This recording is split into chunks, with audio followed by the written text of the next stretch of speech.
If you were trying to design a procedure that would have the potential to plant misleading information or new information in the witness's memory, I can't really think of a better way of going about it.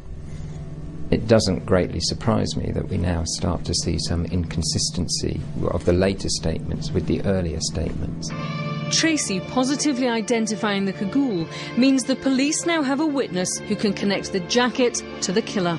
And as William Gage's DNA is on this jacket, he's now placed directly in Acacia Way on the night of the murder. William Gage did have an alibi for the night of the 7th of March. He claims that he and his girlfriend Anne Ross spent the evening at this bar in Glasgow's West End. But in court, Anne Ross's testimony was challenged when a mobile telephone call was traced to a handset which William Gage was believed to have used shortly after 10:30 p.m. That telephone call was made from Easterhouse. Remember, this was where the white Saab was found. That all may mean something, but what it does not constitute is hard connecting evidence which proves that he committed the murder of Mr. McElroy. William Gage refuses to explain who made that call on his mobile phone on the night of the murder. He's adamant, though, that it wasn't him. We don't know exactly what he was doing around the time of the murder. But then again, we wouldn't expect that from someone like William Gage, who has come into contact with the police in his past life and who's not unknown to them. Not everyone who conducts that kind of life has always got their story straight on any given night of the year. With his alibi discredited, the final nail in William Gage's coffin is hammered home by Tracy McElroy. In court, she's asked if she can recognise the man who killed her husband. She picks out William Gage. It's the eyes. I'll never forget the eyes. Scary eyes. That's certainly an issue of concern, that in the court she's talking about the eyes. She's never mentioned them previously. We also know she's seen the mannequin where the eyes were prominent. I'm not sure that anyone in Scotland would want to be in the position of being convicted or even having to help police with inquiries where the focus of the evidence was whether or not a person's eyes were so distinctive on a dark night as they fled a location. I'm not sure that that's, in my mind at least, the strongest evidence I've ever heard for identifying someone. Tracy McElroy has never mentioned the killer's eyes in the 2 years since her husband's murder. Yet now her identification from the dock is the final piece of the jigsaw connecting William Gage to the shooting. Stephen Madden, the witness who'd apparently got the best view of the killer's face, refuses to identify William Gage in court. He sticks by his description of the killer as 5'10", round-faced, with short, dark hair. William Gage is 6'2", with long hair. But Stephen Madden's testimony doesn't matter. Charles Bowman has done enough to hint it was a white Saab, not a Volvo, in Cambuslang that evening. 3 particles of FDR on the cagoule found in the car are enough to hint that a gunman has worn it. And William Gage's DNA ties him to the jacket as well as the getaway car. On the 9th of February 2004, William Gage is found guilty of the murder of Justin McElroy. He's sentenced to 20 years in prison. We believe, having examined all the evidence against him, that William Gage was not the man who killed Justin McElroy. We believe that if his case were to be tried again today, he would not be convicted on the eyewitness testimony used against him. We have significant new evidence which casts serious doubt on the white Saab being the getaway car used by the killer, as the Crown claims. In fact, we believe that the car, which contained all the forensic evidence used to tie William Gage to the crime, was never even in Cambuslang that evening. And we're not the only ones to have doubts. Lord Emsley was the judge in William Gage's trial. This is his report, which he submitted to the appeal court after the conviction. In a highly unusual move, Lord Emsley is severely critical of the decision to convict William Gage, describing Tracy McElroy's identification of the clothing as uncorroborated and significantly contradicted. If the jacket in particular was not proved to be the one worn by the killer at the locus, then the whole of the Crown's evidence of DNA and FDR would become irrelevant and academic. In that event, it would be difficult or impossible to establish any link by corroborated evidence between the appellant and the murder. What links William Gage to the murder is the white Saab. All the ballistic and forensic evidence against him is found inside this car. There's two things we're talking about here. We're talking about a crime that was committed involving a firearm in the Cambuslang area of Glasgow on the night of the 7th of March. Then the spotlight shifts. Within an hour, within 60 minutes or 90 minutes, a burned out car is found in the Easterhouse area of Glasgow. What the Crown had to do in the court case was to establish a link between those two events.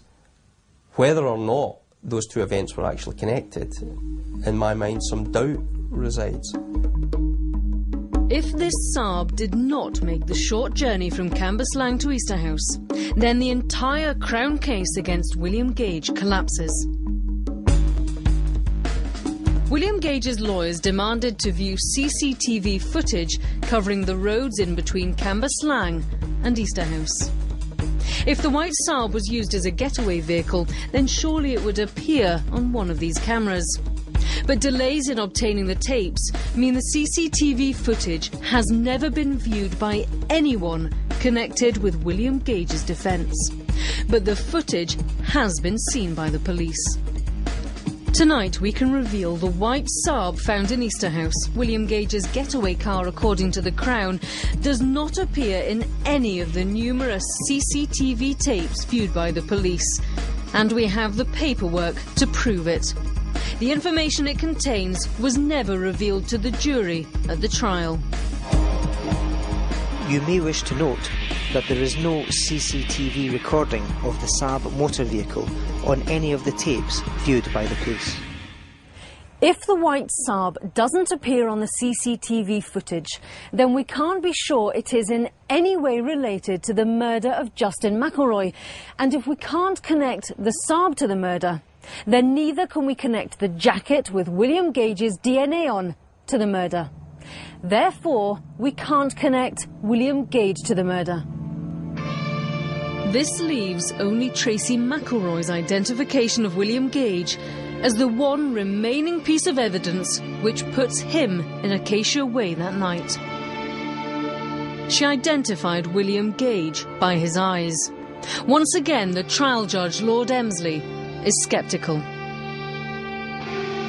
No direct link between the appellant and the murder could be established unless the jury accepted Tracy McElroy's uncorroborated claim to identify the killer by his eyes, and at the same time rejected Stephen Madden's description of the killer's face, which did not match the appellant at all. Tracy McElroy's identification of William Gage in court is known as doc identification. It's become hugely controversial. Doc identification is fantastic theatre. It's fantastic if you're a lawyer trying to get a certain result from your jury, because it's theatrical. You have got someone being asked, do you recognise anyone in the court today? Or words to that effect. Now, you'd have to be pretty stupid not to know that the person you're meant to identify is the person who is standing between, usually, two members of the police force opposite you, looking slightly worried. There are huge problems with doc identification. Other legal systems around the world don't use a doc identification as formal identification evidence. I believe Scotland is unique in its reliance on this particular method. Since William Gage's conviction, there's been a major challenge to Scotland's treatment of doc identification. It's come from this man, James Holland. Unlike William Gage, James Holland took part in an identification parade. He'd been charged with assault and robbery, yet none of the victims could pick him out. Nevertheless, when the case came to court, one of the witnesses identified him in the dock. Well, she basically comes in, sits down, looks around the court, then the PF asks her, can you see the accused man or person in court today? And she went, aye, that there. It's like having a big arrow pointing towards someone. It couldn't be more obvious. Everyone, when they're asked to look, will look immediately at the dock. The jury's all looking at me, the judge is looking at me, everybody's looking at me, and it's like a spotlight went on me. In April, James Holland's conviction was quashed by the Privy Council in London. Scotland's dock identification system was heavily criticised. People were pleased to hear about the challenge, and particularly pleased, I think, that something that had been taken for granted for so long but seemed so unfair was finally exposed. While the courts continue to rely on dock identifications, I think they will continue to make wrongful convictions. James Holland's case means potentially hundreds of convictions secured largely on dock identification are now open to challenge. This is hugely significant for cases which have resulted in convictions already and where someone is perhaps challenging their conviction. The implications are that they also may have their convictions quashed if the identification evidence is open to the same criticisms. One of these cases could be that of Luke Mitchell, sentenced to life for murdering his 14-year-old girlfriend, Jodie Jones. The Luke Mitchell case is, I think, a case where there were question marks over the identification by some of the civilian witnesses. I think any appeal where identification evidence was a big part of it, that will be looked at, and I wouldn't be surprised if it was part of what's looked at in the Luke Mitchell case.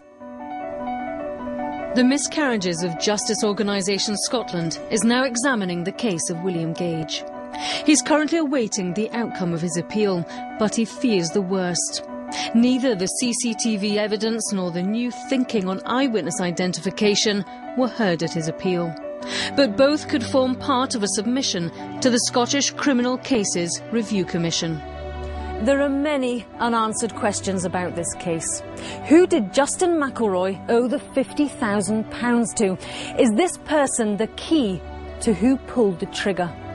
William Gage remains behind bars here at Shotts Prison. He still protests his innocence. Can we say beyond reasonable doubt that the white Saab clumsily abandoned in Easterhouse was the getaway car? Can we say beyond reasonable doubt that William Gage was the man Tracy McElroy saw running from her house that evening? Can we say beyond reasonable doubt that William Gage murdered Justin McElroy? I don't see any credible eyewitness identification evidence that links William Gage to this murder. What isn't in doubt is that William Gage is no angel with numerous previous convictions. But does that make him a killer? Does that make him this killer? Being almost guilty of murder is not good enough. Being guilty by association is not good enough. Being guilty because you're not straight about your past is not good enough. Being guilty because you can't explain where you were at any given moment of a life which maybe involves lots of not being able to explain moments is not good enough. The hurdle that's to be cleared is beyond a reasonable doubt. And in this case, there are many doubts.